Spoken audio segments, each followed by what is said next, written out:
kawan memohon maaf secara tertulis, gitu misalnya ya, kepada objek yang ditulis.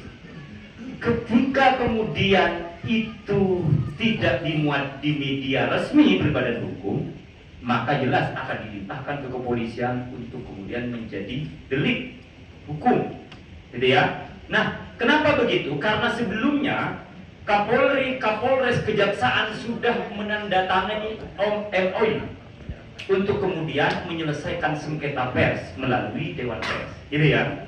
Oke, selanjutnya, apabila kemudian berita kita dijadikan dasar bersengketa orang lain dan kita dihadirkan dalam di polisi, maka tentu kita tetap sebagai seorang jurnalis posisinya sesuai dengan fakta yang kita sajikan. Makanya berhati-hati menyajikan tulisan dan fakta dan informasi. Kenapa?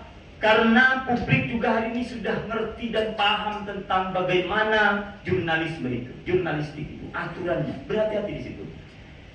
Kehadiran kita misalnya tentu ada kaidah-kaidah yang perlu, yang bisa kemudian kita pertahankan. Contoh, ketika kita menulis tentang kasus pembunuhan, narasumber yang mengungkap ini tidak mau disebutkan identitasnya. Kita berhak untuk menyimpan itu tidak hanya di depan penyidik, tapi bahkan di depan pengadilan kita bisa menyimpan narasumber itu. Dan kita dilindungi oleh undang-undang. Gitu ya.